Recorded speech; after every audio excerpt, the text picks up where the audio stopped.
Good morning, YouTube. Welcome to Ride On 2. I'm Chris. It is the early mornings of an 11-degree day, and I am out here to reveal to you my new bike. Yes, I bought a new bike. A few weeks ago, you may have seen a video of me having a great debate on whether I wanted the VStrom 300, KLX 300, KLX 250, the Ninja 1000, or the H2SX, which that thing is a weapon. I really would love it. But to be honest, the ergonomics were not what I was looking for. The Ninja 1000 loved the ergonomics. The VStrom 300 really liked the ergonomics, as well as the KLX 250. But I had a big long trip coming up as well, and I did not want to use my Z800 for it. Laura offered me to use her ER6N for the trip, which would have been nicer than my Z800 because the seat on that thing is a lot cushier than mine. Ergonomics are basically the same. But I was like, hey, if I'm in the market for a second bike, let's see what we can find used. So I typed in adventure bikes in the search engine on Kijiji, which is what we use here in Canada as classifieds, or at least in Ontario. I don't know if it's all across Canada. So anyway, I typed in adventure bikes, typed in up to a certain price point, and started filtering through all the results, and I found this.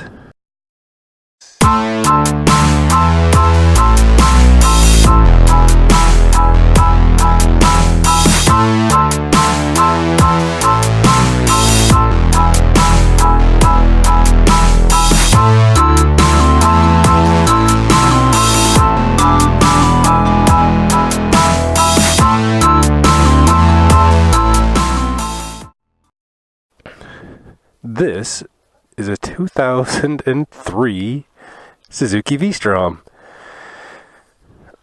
with full luggage. It needed nothing. I just bought it, brought it home, put some plates on it, away we go. And I gotta tell you, I think this thing is freaking ugly. I really do. I don't like the yellow, I don't like the shape of the headlights. But that's about all I don't like about it. This bike is so comfortable. I've had it in some off-road scenarios. I've had it at freeway speeds, and believe me, it can handle it. Like, it just cruises along, and it don't want to slow down. This awesome wind protection, but I do believe this part here is aftermarket, I'm pretty sure. But the hand guards, so it blocks all the wind off your hands. It is cold out this morning, people, and I am not cold at all. I'm dressed for the occasion, heated sweater on, and I got my insulated textile pants and whatnot on, but I am very comfortable behind this big, large windscreen. Now, the ergonomics of this thing are freaking spot on. I am dead serious. Like, I am so comfortable on this bike. Nice big seat. Your butt doesn't get tired. I've been on this thing for like hours and hours and hours, and I'm like, I'm not ready to go home yet. This bike I am super impressed with, other than the fact I hate the color and I hate the way it looks. Then having that luggage in behind is so handy. Oh my goodness, is it ever so handy. Let's fire it up here and we'll go for a quick little ride. So now, I should have done my research a little more on this bike before I actually did buy it. When the guy let me take it for a test drive, and I test drove it, and there was a really awful noise, scraping noise coming from the clutch area. I could tell it was coming from the clutch area. I was like, well, I'm getting the bike at a good enough price that if it costs me an X amount of dollars to fix it, it'll still be worth it. So I bought the bike, took it to the shop, got them to let me know what they thought was going on, and it was the clutch basket. So if I had done more research, typing it into Google and research the actual bike, there is a common problem with this year bike up to I think they said up to 2004 Suzuki VStroms. This V-twin engine in the 1000, I guess, not the 650, but in the 1000, the clutch baskets start making a lot of noises because they're not supported very well. So my mechanic found a new clutch basket and something tamer. Wish I could remember, but it adds more support. There's an extra bearing on the other end now that there wasn't there before, and it's gotten rid of that problem altogether. But it cost me a little more than I wanted to spend. That was the whole point of this. So I have a little more invested in this bike than I wanted to, but I freaking love it. I cannot see myself getting rid of it anyway. So to me, is it really a bad investment if you're going to keep the bike? No, not really. Not unless you're spending more than a newer bike with fewer kilometers would have cost you. Maybe you might be spending. But I got the full package with this thing. I think I got the extra little piece on the windscreen and the full luggage. That's worth money. That's to go and buy that yourself is going to cost you a lot of money. So yeah, ergonomics on this thing, like I said before, freaking spot on. Tons of leg room. I am a little bit longer in the legs. I think my pants are a 34 inseam. I have no problem touching flat foot.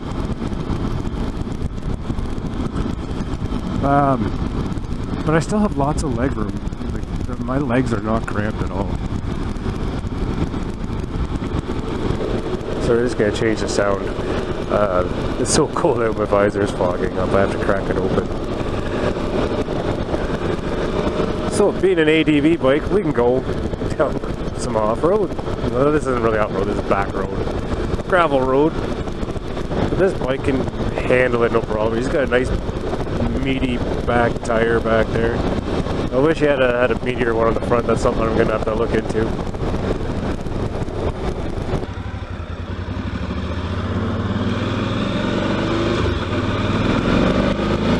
Okay, look, we're on gravel road here.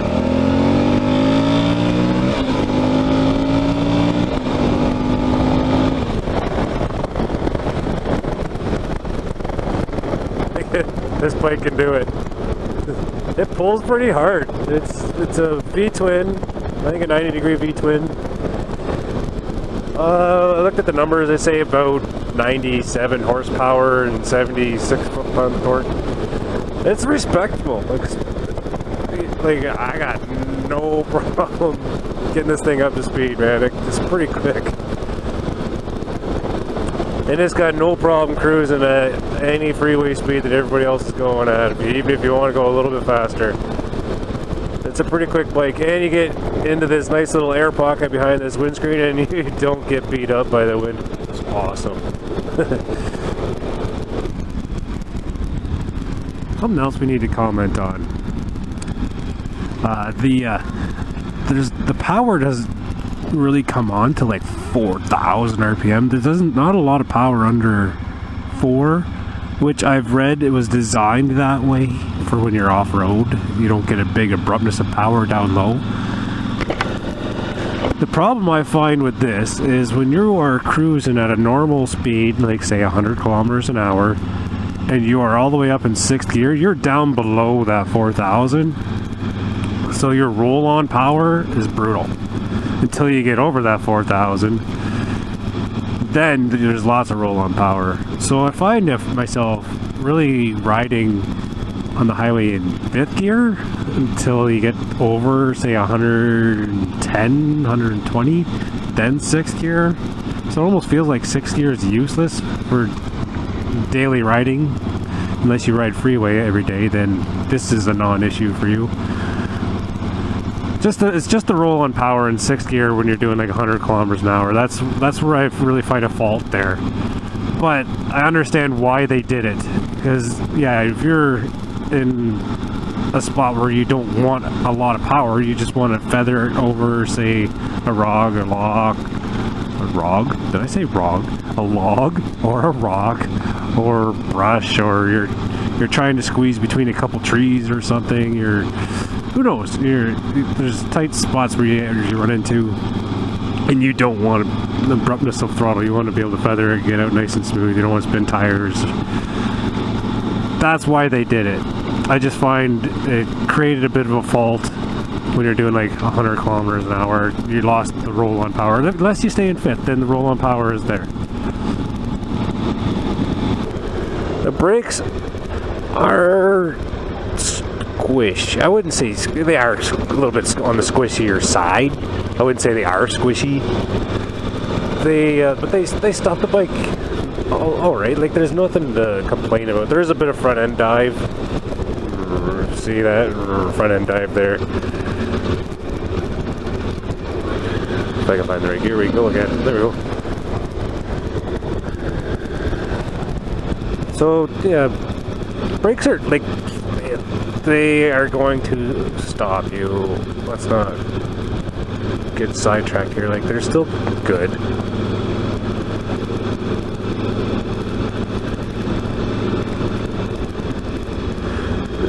One thing I'm a little disappointed about, besides having to get that clutch back stick fixed, is this thing does have a hydraulic clutch, but it is actually a really stiff pull. Now, I don't know if that is the bike itself, or if I need to change the oil in there. That is going to be a winter project of mine on this bike, is I'm going to change the oil in that. Maybe change the oil, the brakes, give the bike some fresh filters and plugs, that kind of stuff. Because, like, I have no idea when that stuff was last done. When I got the clutch basket changed, I had to get the oil changed because you had to drain the oil in order to take the clutch apart, blah, blah, blah. So I got brand new oil in this, so one nice thing. Then we're back on the pavement. There, we'll do an acceleration test here.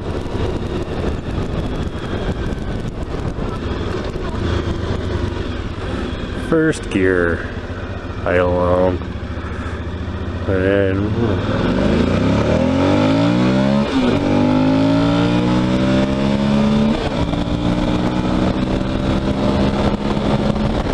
yeah, that's quick enough. See, it's pretty fast. It's not the fastest bike I've ever been on, but it's plenty fast enough, that's for sure. There, we'll get it up to 100, and we'll do the brake test on it for us. There, 100 kilometers an hour.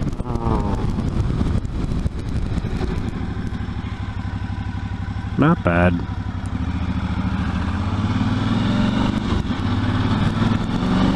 But yeah, I hope you can see that front end dive there. Not a deal breaker, but you need the softer suspension because this thing is capable of going off-road, which I've done and it will do. This bike has no problem doing it. Is it the best at it? No, but it'll do it. I've had, well, gravel roads, as you just seen, are no problem at all. I've had it on some like actual like wet dirt trails, so like the mud's a little bit slick, and it did not like that. But this is strictly a street tire that's on the front. I wish you had to match the rubber front to back. He's got a nice 80-20 off-road, like 80 on 20 off road tire on the back. and it hooks up pretty good when you're in dirt or gravel, whichever. But the front tire, you still got like, it's just a street tire. I don't know why he did that. Maybe he just replaced the back because it was due, and then when the front was coming up to be due, he was going to make it match. I don't know. Both tires were good enough to get the bike safety, so this is the scenario I'm in.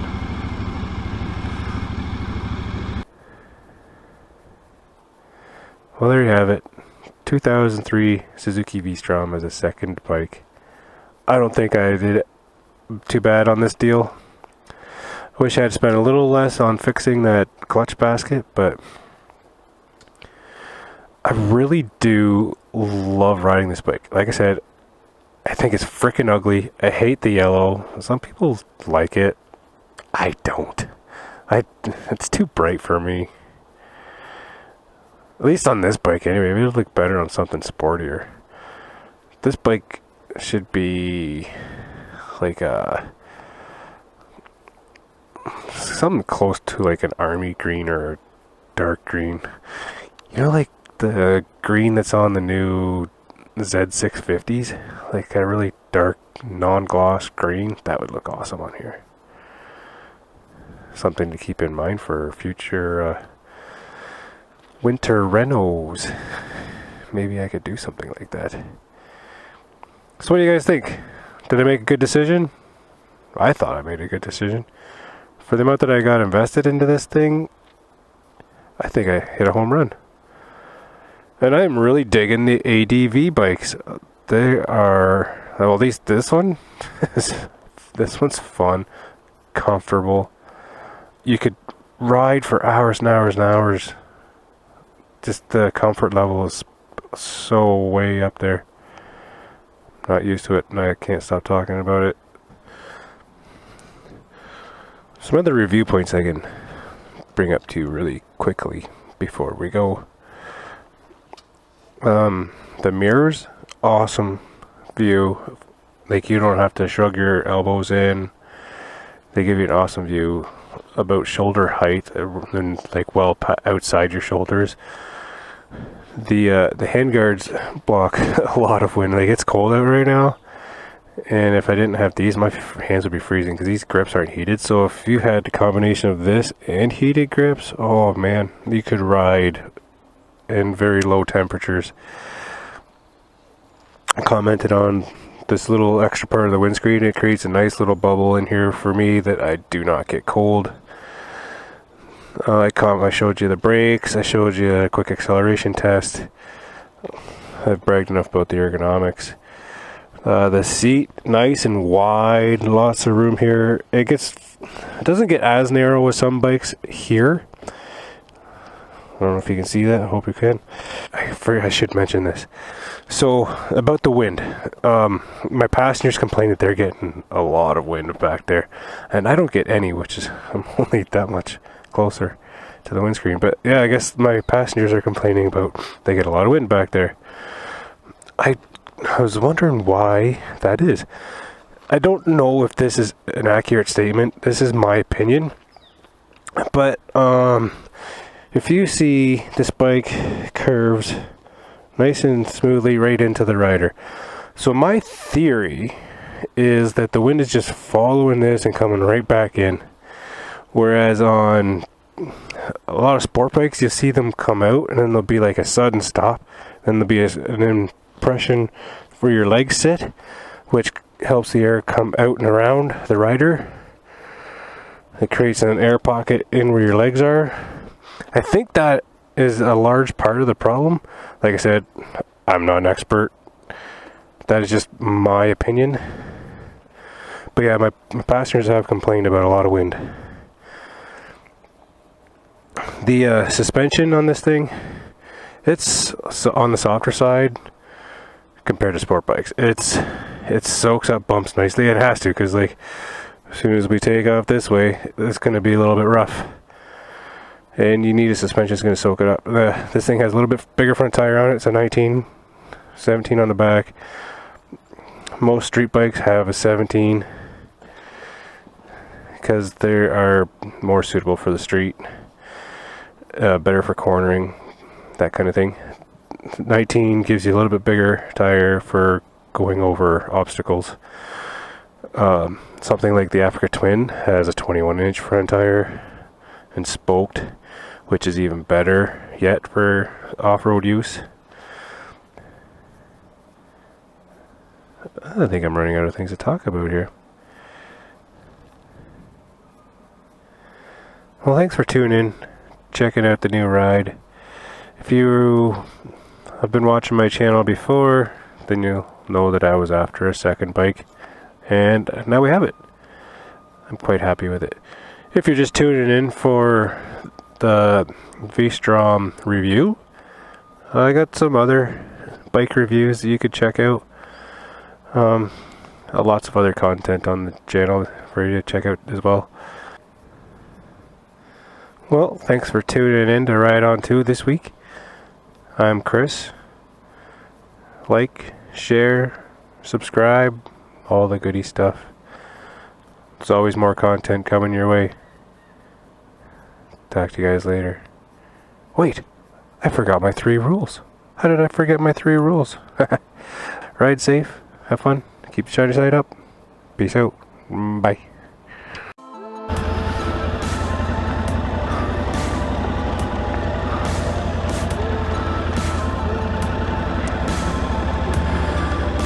See, this is why you buy ADV bikes, so you can ride something like this.